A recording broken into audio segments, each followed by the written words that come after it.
आजकल कृषि पर बहस चल रही है। मैं कल से सुन रहा हूँ, कई लोगों ने तो सरकार की बड़ी प्रशंसा की है कि वह बहुत ही अच्छा काम कर रही है। मैं मंत्री महोदय से एक प्रश्न करना चाहता हूँ। मार्च में मंत्री महोदय ने एक प्रश्न के उत्तर में कहा था कि 2 वर्ष में हमारा देश आत्मनिर्भर हो जाएगा। मैं जानना चाहता हूँ कि ऐसा कहने के पीछे उनका आधार क्या है। कौन से उनके पास ऐसे प्रमाण हैं जिनके आधार पर उन्होंने इस प्रकार की घोषणा की है। मैं चाहता हूँ कि जब वह उत्तर दे तो इस बात को अपने उत्तर में बताएं। आप जानते हैं कि इस देश में 80% लोग खेती करते हैं और उसके बाद भी आज हमारे देश का सम्मान दूसरे देशों में कितना है। आज हम दूसरे देशों से देश के नागरिकों के लिए खाद्यान्नों का आयात काफ़ी मात्रा में कर रहे हैं। खाद्यान्न की स्थिति बिल्कुल संतोषजनक नहीं है। देश में जहां लोग 80% खेती करते हैं, हम भोजन के मामले में भी आत्मनिर्भर नहीं हुए हैं। इसके कुछ कारण हैं। जिस समय देश स्वतंत्र हुआ उसी समय से इस सरकार ने कुछ गलतियां की है, जिसका यह परिणाम है कि आज इतने वर्षों के बाद भी हम आत्मनिर्भर नहीं हो सके हैं। उसका सबसे बड़ा कारण यह है कि अपने देश में पहला स्थान खेती को न देकर उद्योग को दिया गया है। उद्योग हमारे देश के लोगों की जीविका का मुख्य साधन नहीं हो सकता है। भोजन की समस्या के हल के लिए किन किन चीज़ों की आवश्यकता है, उसकी तरफ हमें ध्यान देना चाहिए। सबसे पहले पानी की आवश्यकता है, क्योंकि देश में सिंचाई पर काफ़ी जोर दिया जाना चाहिए और सिंचाई तथा खाद्य मंत्री एक होना चाहिए। यह मेरी मांग है।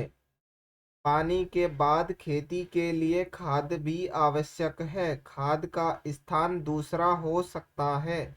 आज देश में खाद की बात काफ़ी जोर देकर कही जाती है। यह कहा जाता है कि उपज को बढ़ाने के लिए खाद की आवश्यकता है।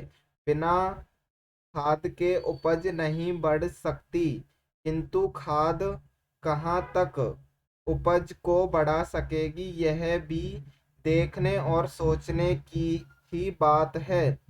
इस और एक समन्वयक नीति चाहिए।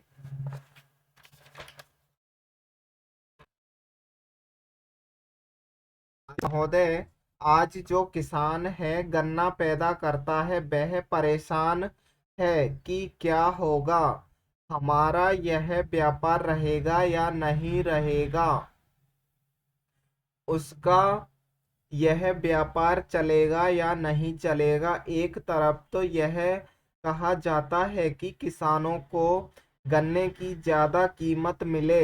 हम किसानों की सहायता करना चाहते हैं।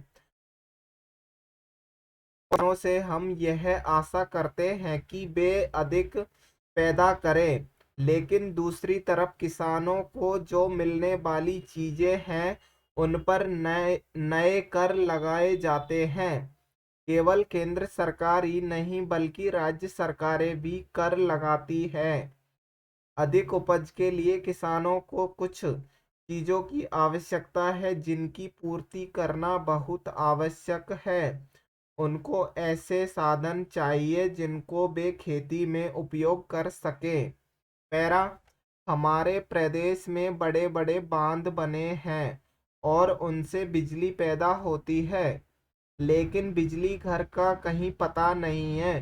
बिजली घर यदि बना भी हुआ है तो भी उनको बिजली नहीं मिलती है। नलकूप पड़े हैं लेकिन चालू नहीं किए जा रहे हैं। जहां पर बिजली पहुंची भी है वहां के जो किसान हैं वे भी दर दर की ठोकरें खाते फिरते हैं, लेकिन उनको बिजली नहीं मिलती है। बेचारे किसी तरह से कर्ज लेकर डीजल पंप खरीदते हैं और उससे वे काम चला रहे हैं, लेकिन अब सरकार ने डीजल तेल पर भी कर बढ़ा दिया है। इसका नतीजा यह होगा कि उनके पंप पड़े रह जाएंगे। फिर आपको कहाँ से अन्न मिलेगा? आप किसान से यह आशा करते हैं कि वह अधिक अन्न पैदा करे और आपको दे, उपज बढ़ावे, लेकिन जो साधन है उन पर आप कर लगाते जा रहे हैं। किसान पर आप बोझ डालते जा रहे हैं कि उनके प्रयोग को ही वह भूल जाएगा।